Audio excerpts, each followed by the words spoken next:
এখন বক্তব্য রাখবেন সম্মাননীয় শ্রীহরণ চক্রবর্তী মহোদয়, শিক্ষক, রামকৃষ্ণ মিশন শিক্ষণ মন্দির, বেলুর মঠ। বিষয় স্বামীজির দৃষ্টিতে ব্যক্তিত্বের সুষম বিকাশ।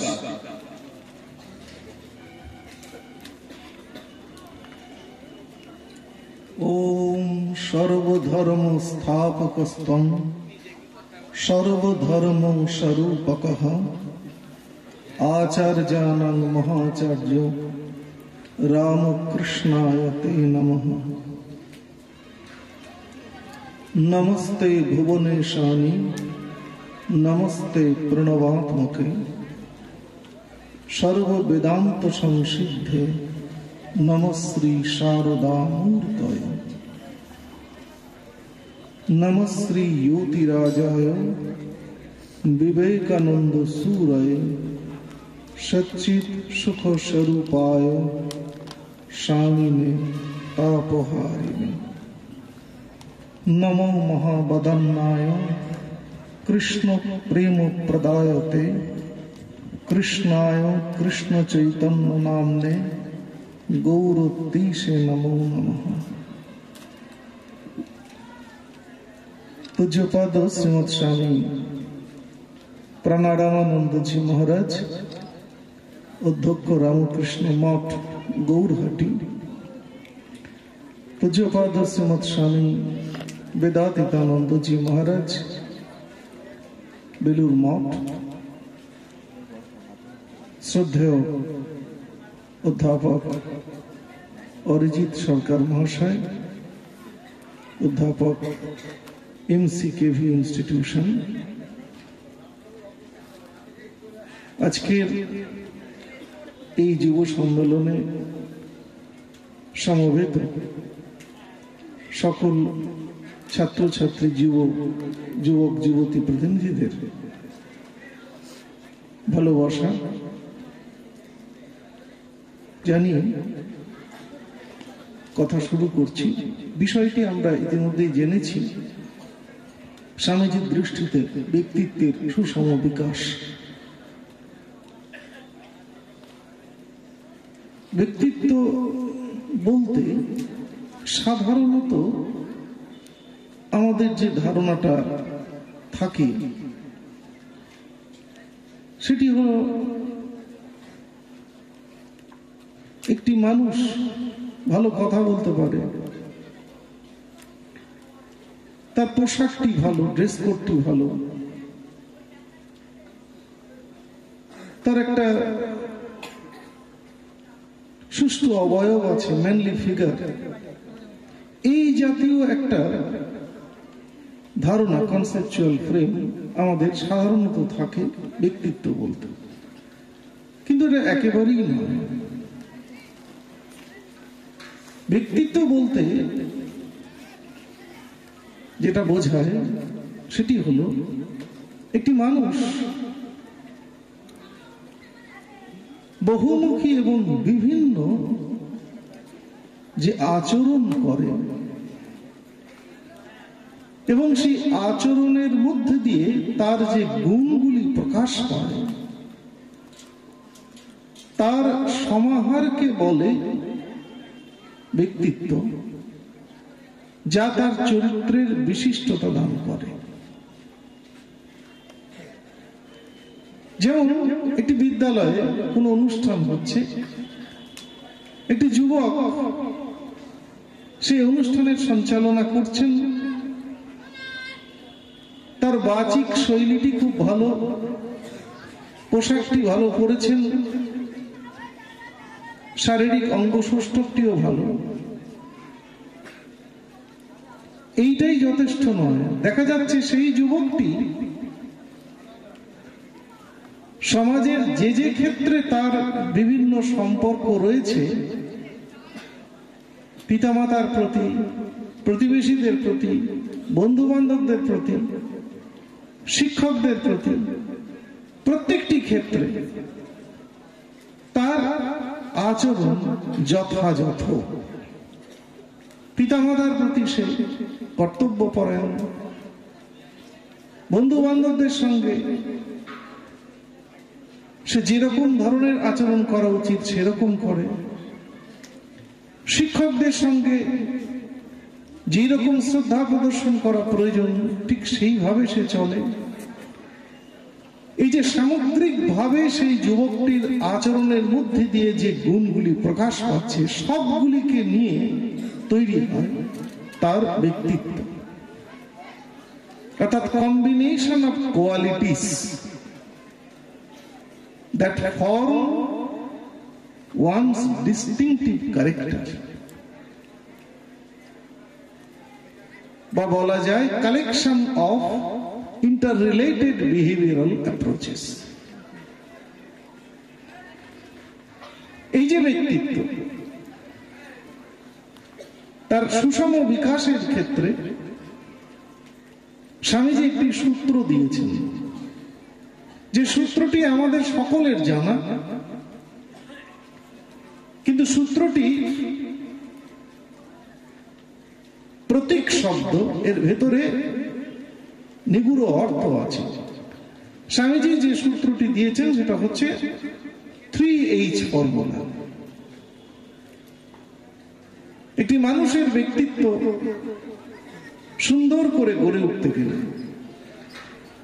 তার জীবনের সমস্ত আচরণগুলির মধ্যে দিয়ে সুন্দর গুণ প্রকাশ পাবে তখন যখন স্বামীজি নির্দেশিত ওই 3টে H এর সমান বিকাশ হবে। এখানে এই 3টে H এর একটি হচ্ছে হেড, একটি হচ্ছে হার্ট, একটি হচ্ছে হ্যান্ড।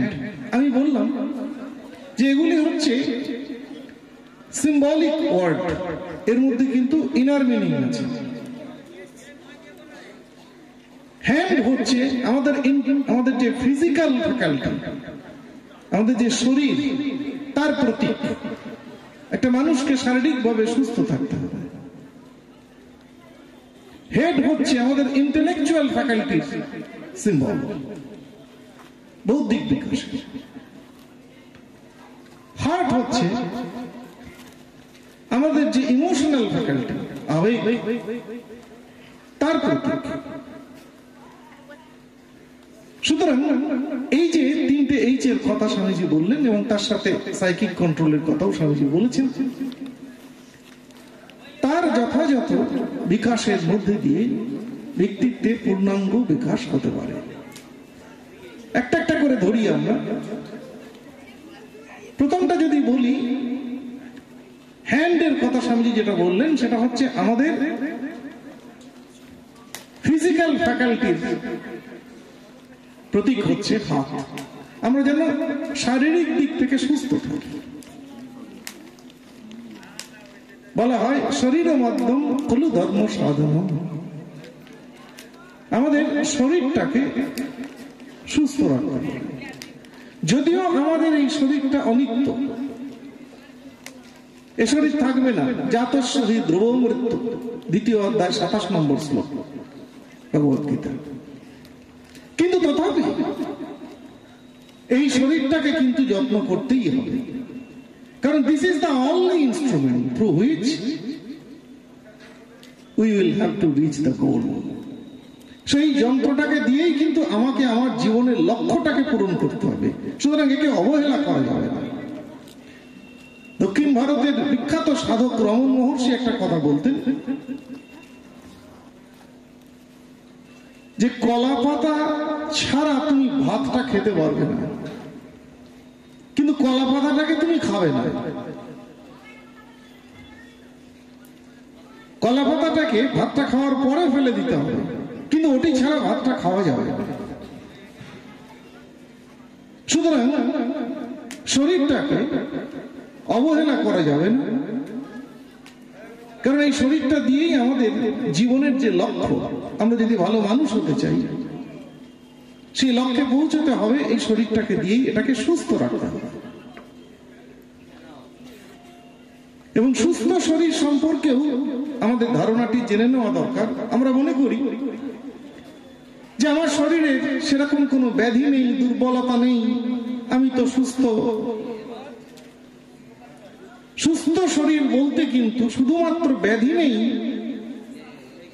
এবং আমি দুর্বল নই এটা নয়, শারীরিক, মানসিক, সামাজিক সব দিক থেকে আমি যখন ভালো, সেইটাকে বলা হয় সুস্বাস্থ্য। এটি ওয়ার্ল্ড হেলথ অর্গানাইজেশন বলে একটা সংস্থা আছে, তোমরা জানো, সারা পৃথিবীর ইউএনওর আন্ডারে। সেই ওয়ার্ল্ড হেলথ অর্গানাইজেশন হেলথের যে ডেফিনেশন দিচ্ছেন সেখানে পরিষ্কার বলছেন, health is a state of physical, mental, social well being, not merely absence of disease or infirmity. শুধুমাত্র ব্যাধি বা দুর্বলতার অনুপস্থিতিকে সুস্থ শরীর বলে না।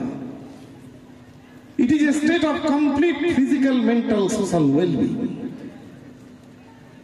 সুতরাং শারীরিক দিক থেকে, মানসিক দিক থেকে, সামাজিক দিক থেকে আমরা যখন ভালো, সেইটিকে বলা হয় সুস্বাস্থ্য।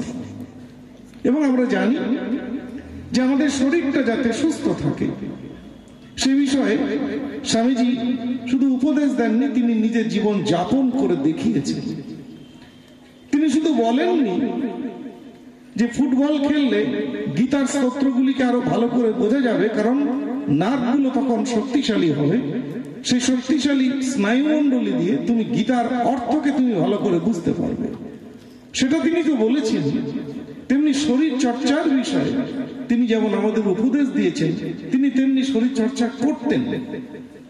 তোমরা যারা এখানে বসে আছো স্বামীজির জীবনের সঙ্গে পরিচিত, নিশ্চয়ই জানো কর্নওয়ালিস স্ট্রিটে নবগোপাল মিত্র হিন্দু মেলার প্রবর্তক ছিলেন, তার যে ব্যায়ামাগারটি ছিল সেখানে স্বামীজি নিত্য যেতেন এবং শারীরিক কসরত করতেন, ফিজিক্যাল এক্সারসাইজ করতেন ওই নবগোপাল মিত্রের যে জিমনেশিয়াম ছিল সেইখানে। সুতরাং ব্যক্তিত্ব বিকাশের ক্ষেত্রে প্রথম যেটা শরীর, এইটাকে সুস্থ রাখতে হবে, কারণ এই সুস্থ শরীরের মধ্যেই কিন্তু আমাদের যে সূক্ষ্ম শরীর, বুদ্ধি, মন, এটা থাকে। এটা একটা কন্টেইনার, এটা একটা পাত্র। বলি না আমরা, sound mind রেস্টস in sound health. এটা সুস্থ মন কোথায় থাকবে? সুস্থ শরীর। সুতরাং এই শরীরটাকে সুস্থ রাখতে হবে।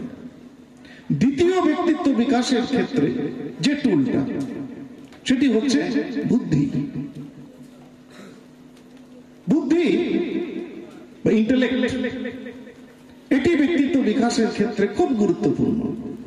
এবং এটি দেখার আগে, যেহেতু এই বুদ্ধির সাথে আমাদের বিদ্যা চর্চার সম্পর্ক আছে, সেহেতু এ বিষয়ে বর্তমান শিক্ষা ব্যবস্থা কিরকম, সেটা আমাদের বুদ্ধি বিকাশের কতটা সহায়ক,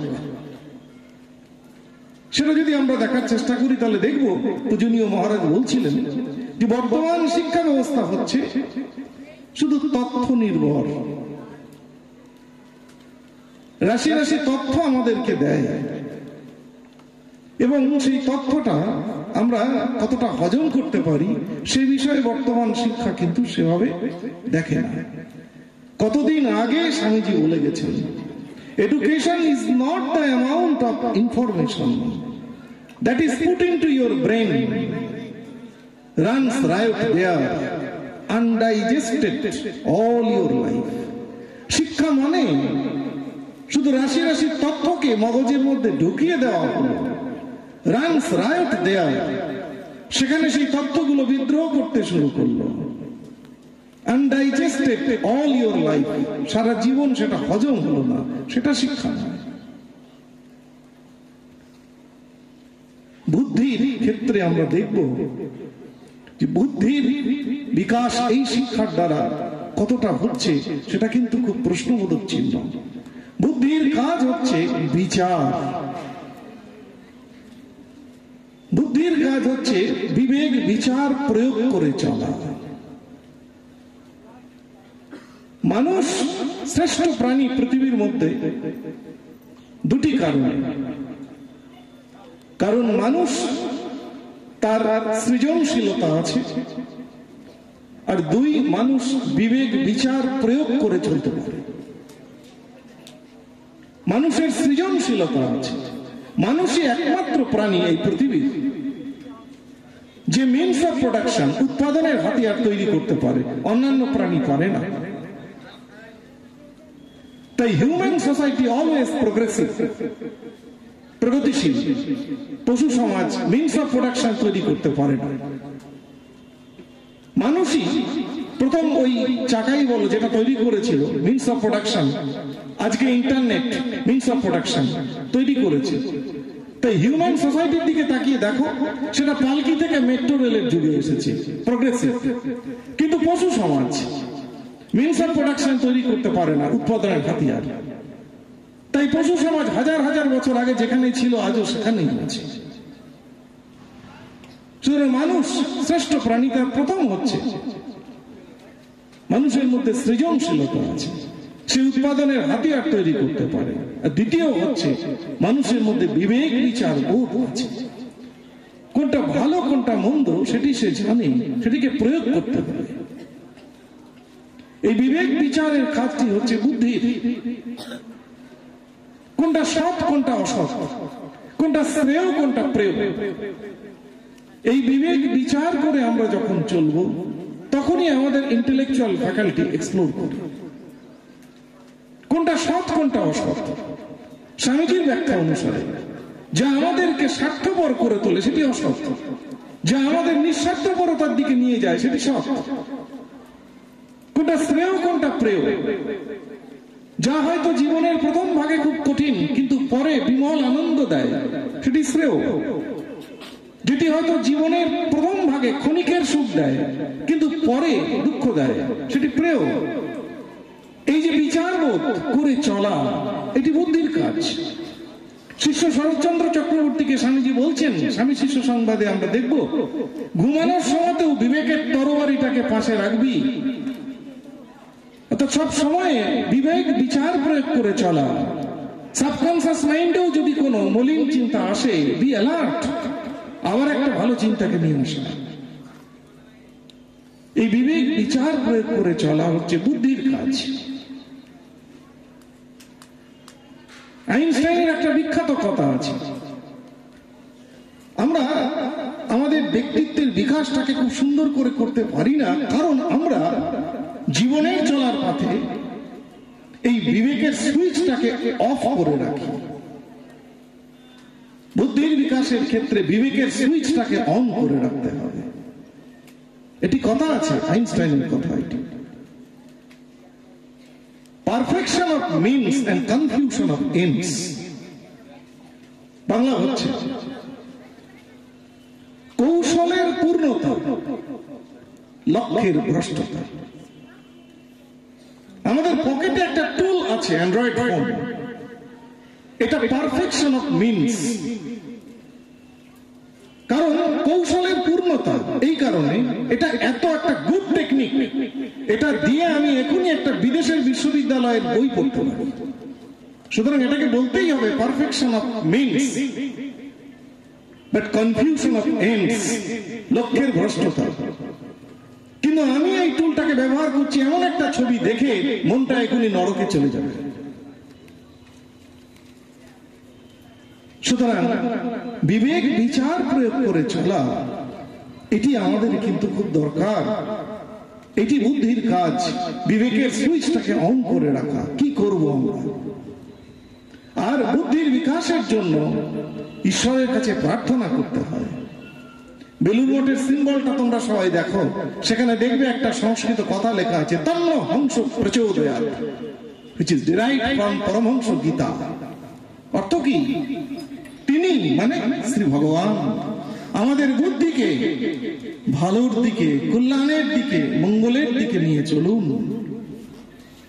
বুদ্ধির জন্য, সদ্বুদ্ধির জন্য ভগবানের কাছে প্রার্থনা করতে হয়। আর আন্তরিক প্রার্থনা হলে তিনি আমাদের সদ্বুদ্ধি দেবেন। কারণ মনে রাখতে হবে, ভগবানের সবচেয়ে শ্রেষ্ঠ গিফট হচ্ছে তিনি তার ভক্তকে বুদ্ধি দেন। টিভি, গাড়ি, ফ্রিজ দেওয়াটা ভগবানের গিফট, শ্রেষ্ঠ গিফট নয়। শ্রেষ্ঠ গিফট হচ্ছে ভগবানের, তিনি তার ভক্তকে বুদ্ধি দেন। তেষাং সততযুক্তানাং ভজতাং প্রীতিপূর্বকং দদামি বুদ্ধিযোগং তং येन মাম উপযান্তি। 10ম অধ্যায় 10 নম্বর শ্লোক ভগবদ্গীতা। সুতরাং এটি হচ্ছে ইন্টেলেক্ট, আমাদের ব্যক্তিত্ব বিকাশের ক্ষেত্রে বুদ্ধি। থার্ড টুল আমাদের ব্যক্তিত্ব বিকাশের ক্ষেত্রে, সেটি হচ্ছে মন। আমরা যদি আমাদের ব্যক্তিত্বের সুন্দর বিকাশ চাই, তাহলে আমাদের প্রত্যেকটি কাজকে ভালো করে করতে হবে। আর প্রত্যেকটি কাজ আমরা ভালো করে পারফেক্ট করতে পারবো তখনই যখন আমাদের মনটি হবে একাগ্র। কনসেন্ট্রেশন অফ মাইন্ড, এটার উপরে কিন্তু স্বামীজি ভীষণ গুরুত্ব দিয়েছেন আমাদের ব্যক্তিত্ব বিকাশের ক্ষেত্রে।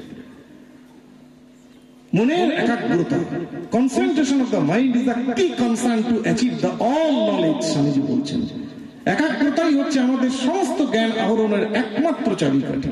কারণ স্বামীজি বলছেন all knowledge is within you, all knowledge is in the human mind. He or she has to uncover it by his or her own effort.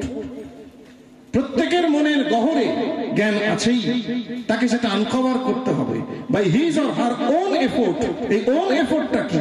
Concentration of mind, মনকে একাগ্র করা। এর মধ্যে দিয়ে মনের গহরে থাকা যে জ্ঞান রাশি, সেটি এলিসিট হবে, সেটা বেরোবে, সেটা ড্র আউট হবে। কি অপূর্ব কথা স্বামীজি বলছেন, the library of the universe is within our mind. এই বিশ্ব ব্রহ্মাণ্ডের গ্রন্থাগার হচ্ছে আমাদের মনে। বললেন educational institutions, books, libraries, resource person, this are all stimulus, basic learning point your mind. বিদ্যালয়, মাস্টারমশাই, গ্রন্থাগার, এগুলো সব হচ্ছে উত্তেজক মাত্র। আসল অধ্যয়নের বস্তু হচ্ছে ইউর মাইন্ড। সেই মনের অবস্থা আমাদের কিরকম সেটা আমরা জানি। Restless mind in this digital world. Arijit বাবু নবদ্বীপে যুব সম্মেলনে একটি কথা বলেছিলেন যে present youth generation of the global society has been suffering from a disease. The name of this disease is SAS বলেছিলেন স্যার, শর্ট অ্যাটেনশন সিনড্রোম। মোবাইলটা দেখছি কিন্তু কোন একটা জিনিস একবারে দেখছি না, এরকম করে যাচ্ছি, শর্ট অ্যাটেনশন সিনড্রোম। যখন পড়তে বসছি তখন আমরা কি দেখি, পড়ার সময় চোখটা চলে যাচ্ছে অন্য জায়গাতে, কানটা চলে যাচ্ছে বাইরের একটা গানে, নাকটা চলে যাচ্ছে পাশের ঘরে মা একটা ডেলিসিয়াস ফুড রান্না করছে সেখানে। আমরা কি জানি এই যে অর্গ্যানগুলো চারিদিকে ছুটছে, অর্গ্যানগুলো যাবে না। অর্গ্যানগুলোর একটা লিডারকে যদি কন্ট্রোল করা যায়, অর্গ্যানগুলো যাবেই না যদি তাদের লিডারটাকে কন্ট্রোল করা যায়। ব্যাস ভাষ্যকার একটি অসাধারণ শ্লোক বলেছেন, অপূর্ব উপমা তার কাছে। যথা মধুকর রাজং মক্ষিকা উৎপতন্তম অনুৎপতন্তি। মৌমাছি আছে না, মৌমাছি মক্ষী রানী, যে রানী মৌমাছি বা মধুকর রাজ, তাদেরকে অনুসরণ করে ঝাঁক মৌমাছি। ওই রানী মৌমাছিটা বা মধুকর রাজ যেখানে গিয়ে বসে, অনু মৌমাছিগুলো সব সেখানে যায়। আবার সেখান থেকে মক্ষিকা রানী বা মধুকর রাজ যেখানে যাবে, পেছনে মৌমাছিগুলো সব সেখানে যাবে। ঠিক তেমনি আমাদের ইন্দ্রিয়গুলোর দলপতি হচ্ছেন আমাদের চিত্ত বা মন। তাকে যদি আমরা চিনতে পারি, তাকে যদি নিয়ন্ত্রণ করতে পারি, তাহলে অর্গানগুলো যেখানে সেখানে যাবে না। মন চাইছে কোন একটা জিনিস শুনতে, দেখতে, তাই আমাদের ইন্দ্রিয়গুলো সেখানে যাচ্ছে। কিন্তু মন যদি না চায় তাহলে ইন্দ্রিয়গুলো যাবে না। চোখ বলবে আমি সেখানে যাব না, কান বলবে যাব না, কারণ আমাদের দলপতি মন চাইছে না। সুতরাং মূল বিষয়টা নির্ভর করছে মনের চাওয়ার উপরে। মন যখন বিষয় থেকে সরে আসলো তখন আমাদের অর্গানগুলোও সেখান থেকে সরে আসবে। এটিকে বলে প্রত্যাহার, একটা স্বাভাবিক অন্তর্মুখীতা। এবং এই যে আমরা পড়াশোনা করি, রেজাল্ট লাভ করি, ডিগ্রি লাভ করি, কিন্তু আমরা কেউ আমাদের এই চঞ্চল বিপদগামী মনকে কি করে শান্ত একাগ্র করতে হয় তার কৌশলটা জানি না। আজকে সময় নেই, এই মনকে একাগ্র করার একটা কৌশল আছে। সূত্রটা আমি শুধু বলে যাচ্ছি আজকে। Sitting, seeing, doing, being. প্রতিদিন মনটাকে নিয়ে বসতে হয়, বসার একটা কৌশল আছে। দেন সিইং, মনটাকে দেখতে হয়, মনটাকে দিয়েই মনকে দেখতে হয়। স্বামীজি বলেছেন we have to minds, actor mind and observer mind. তৃতীয় হচ্ছে ডুইং, একটা নির্দিষ্ট বস্তুতে মনটাকে রাখতে হয়। কোন মহাপুরুষের ছবি, স্বামীজির ছবি, তাতে 5টা মিনিট সকাল সন্ধ্যে মনটাকে রাখতে হয়। কারণ অশান্ত বিপদগামী মন যা চারিদিকে ছুটে বেড়াচ্ছে, সেটি ওই রকম মহামানবের ছবিতে যদি আমরা বসানোর চেষ্টা করি তাহলে শান্ত হবে। একটি ছুটন্ত ষাঁড়, তাকে যদি তুমি একটা বড় গাছের গুড়ির সঙ্গে বেঁধে দাও, সে থামবে। ডুইং এর পরে হচ্ছে বিইং। দীর্ঘদিন এটা কন্টিনিউ করলে মন একাগ্র হতে বাধ্য। এটা science, it can be tested in our mind. এবং আমরা দেখব স্বামী বিবেকানন্দ তিনি তার এই মনের একাগ্রতার কিরকম পরিচয় দিয়েছেন সেটা তার দিব্য জীবন থেকে আমরা বহু ঘটনার পাই, যেটা আমাদের কাছে এত অনুপ্রেরণা। স্বামীজি তখন মিরাটে আছেন, অনেকেই সবাই জানো, ত্রৈলোক্যনাথ ঘোষের বাড়িতে আছেন। পরে থাকতেন যজ্ঞেশ্বর বাবুর বাগান বাড়িতে, যেটা শেঠেদের বাগান বাড়ি বলা হতো। পাশের লাইব্রেরি থেকে জন লবকের অনেকগুলো ভলিউম বুকস তিনি তার গুরু ভাইকে দিয়ে আনাতেন, সম্ভবত অখণ্ডানন্দজি হবেন। রোজ একটা করে বই আনাতেন, পরের দিন ফেরত দিতেন। কয়েকদিন পরে লাইব্রেরিয়ান বলছেন কি ব্যাপার বলুন তো, কার জন্য বই নিয়ে যান? আজকে বইটা নিয়ে যাচ্ছেন, আবার কালকে ফেরত দিচ্ছেন, কালকে আবার আরেকটা বই নিয়ে যাচ্ছেন।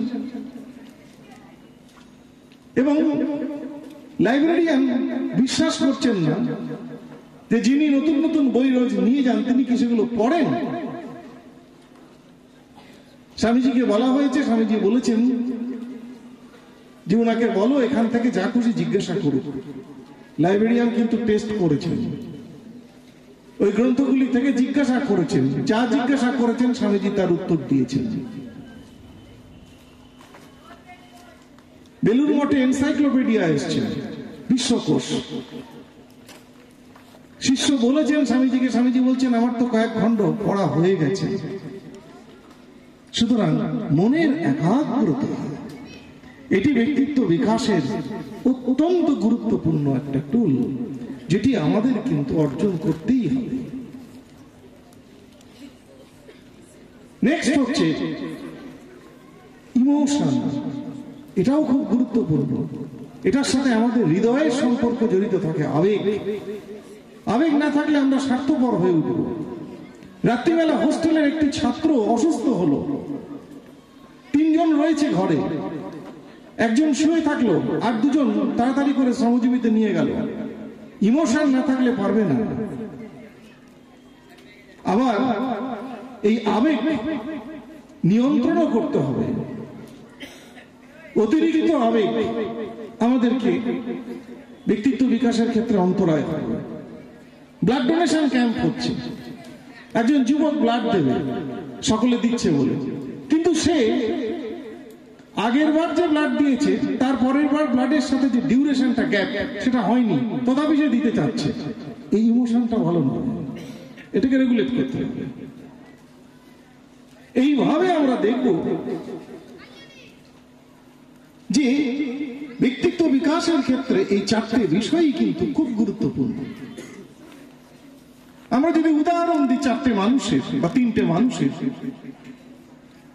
ABC। তাহলে দেখো সি এমন একজন ব্যক্তি যার শারীরিক সক্ষমতা আছে,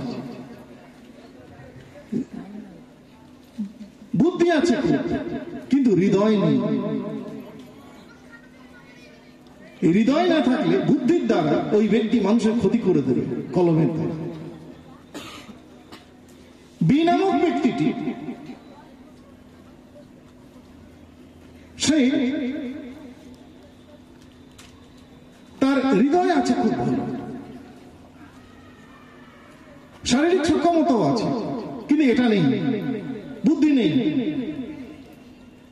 দেখা যাচ্ছে কেউ জলে ডুবে যাচ্ছে, সে সাঁতার জানে না, কাউকে না ডেকে হয়তো নিজেই ঝাঁপ দিল, হবে না, এটা নেই। আবার একজন ব্যক্তি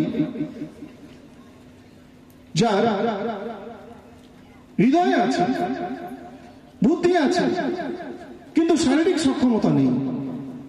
তার সামনে একজন অসুস্থ হয়েছে ট্রেনে আস্তে আস্তে, তাকে এত তুলে দিতে হবে, সে বুঝতে পারছে কিন্তু সে নিজেই এত দুর্বল যে লোকটিকে তোলার ক্ষমতা নেই। এই কারণে স্বামীজি বললেন, man has major 4 tools in his hand: intellect, emotion, activity and psychic control. He taught us to consciously use one or more or all to express our inner potentials. But in his view, perfect personality is that where these 4 elements are harmoniously combined. Swamiji বললেন, মানুষের হাতে এই টুলগুলো আছে, তার বুদ্ধি আছে, তার হৃদয় আছে, তার শরীর আছে। ব্যক্তিত্বের সুষম বিকাশ বলতে বোঝাবে যখন এইগুলোর সবগুলো হারমোনিয়াসলি কম্বাইন্ড, এগুলোর সমানভাবে বিকাশ। এইবার আমরা আরেকটি জায়গা দেখব, সম্ভবত আর 10 মিনিটস টাইম আছে আমার কাছে, তাই তো মহারাজ? আচ্ছা,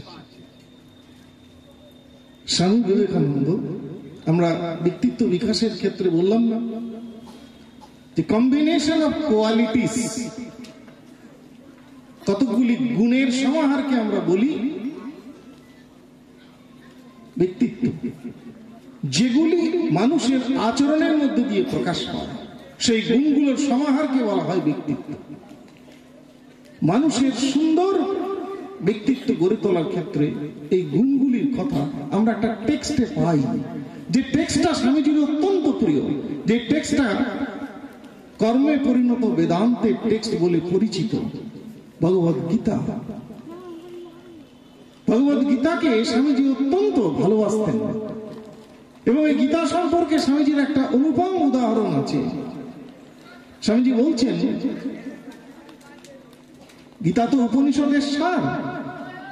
স্বামীজি বলছেন যে একটা ফুলের বাগান, সেই বাগানের মধ্যে ফুটে থাকা শ্রেষ্ঠ ফুলগুলোকে নিয়ে যদি একটা মালা গাঁথা হয়, ঠিক তেমনি সমগ্র উপনিষদের মধ্যে থাকা যে গ্রেট মেসেজগুলো, মহাবাক্যগুলি, সেগুলিকে নিয়ে কডিফাইড যে গার্ল্যান্ডস, দ্যাট ইজ ভগবদ গীতা।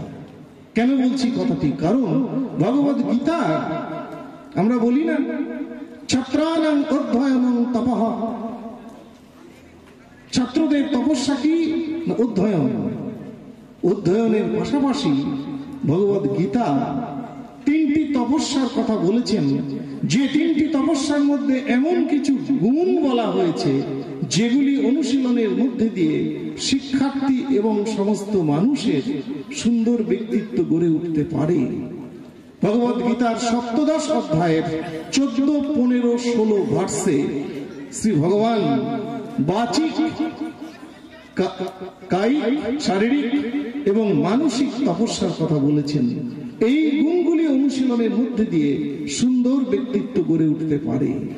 14 নম্বর ভার্সে শ্রী ভগবান বলছেন, দেব দ্বিজ গুরু প্রাজ্ঞ পূজনং শৌচমার্জবম ব্রহ্মচর্য অহিংসা চ শারীরং তপ উচ্যতে। দেব দ্বিজ গুরু প্রাজ্ঞ, দেবতা, ব্রাহ্মণ। প্রাজ্ঞ বলতে এখানে শ্রদ্ধেয় ব্যক্তি, বিদ্বান ব্যক্তি, তাদেরকে তুমি পূজা বলতে শ্রদ্ধা করবে। শৌচম পরিচ্ছন্ন থাকবে, আর্জবম সরল হবে, ব্রহ্মচর্য সংযত পরিমিত জীবন যাপন করবে, হিংসা করবে না। এগুলি হচ্ছে শারীরিক তপস্যা। এই গুণগুলি 15 নম্বর ভার্সে বললেন, অনুদ্বেগ করং বাক্যং সত্যং প্রিয় হিতঞ্চ যৎ শ্রদ্ধায় অভ্যাসনং চ এব বাঙ্ময়ং তপ উচ্যতে। বাচিক তপস্যা আমাদের কি? আমরা এমন ভাবে কথা বলবো যে কথাটি অপরকে উদ্বেগ দেবে না, সত্য কথা বলবো, হিতকর বাক্য বলবো, এবং প্রতিদিন একটু করে সৎ গ্রন্থ পাঠ করব। এগুলি হচ্ছে আমাদের বাচিক তপস্যা, আমাদের ব্যক্তিত্ব বিকাশের সহায়ক। আর তৃতীয় যেটি, সেটি অত্যন্ত গুরুত্বপূর্ণ, মানসিক তপস্যার কথা শ্রী ভগবান বলছেন 16 নম্বর ভার্সে, মনঃপ্রসাদ সৌমত্তং মৌনম আত্মবিনিগ্রহ ভাব সংশুদ্ধি ইতি এতৎ মানসং তপ উচ্যতে। বাক সংযমী হও। আজকের দিনে আমরা বাক সংযমটার কোথায় নেমে এসে দাঁড়িয়েছি বুঝতে পারি আমরা। স্বামীজি বলছেন, we are spending our whole life eating, drinking and talking nonsense. খেয়ে দিয়ে বাজে কথা বলে আমরা জীবনটাকে কাটিয়ে দিই। এই অ্যান্ড্রয়েড ফোনের যুগে আমরা বাক সংযমহীনতার কথায় দাঁড়িয়েছি। বলছেন সংযত বাক হও, প্রসাদ সৌমত্তম, প্রসন্ন মনের অধিকারী হও। তুমি গোমরা মুখ করে থেকো না। স্বামীজি বলছেন, তোমার যদি মন খারাপ হয়, তুমি ওই গোমরা মুখটা কাউকে দেখিও না, মনের প্রসন্নতা রাখো। আর ভাব সংশুদ্ধি এটি এতৎ মানসং তপ উচ্যতে। এই যে ছোট্ট শব্দটা, এইটি হচ্ছে গ্লোবাল নিডস, মনে রাখতে হবে। ভাব সংশুদ্ধি কথাটির মানে হচ্ছে মন মুখ এক করে চলা। ব্যক্তিত্ব বিকাশের সবচেয়ে কি কনসার্ন হচ্ছে এটি, আমি মনে ভাবছি যা, কিন্তু মুখে একরকম প্রকাশ করছি, বা মুখে যা বলছি মনে একরকম, এইটি যেন না হয়। ব্যক্তিত্ব বিকাশের সবচেয়ে গুরুত্বপূর্ণ হচ্ছে ভাব সংশুদ্ধি। তোমার মন মুখ এক হোক। You must be man of integrity. সকলকে আমার শ্রদ্ধা নমস্কার প্রণাম জানিয়ে কথা শেষ করছি। নমস্কার।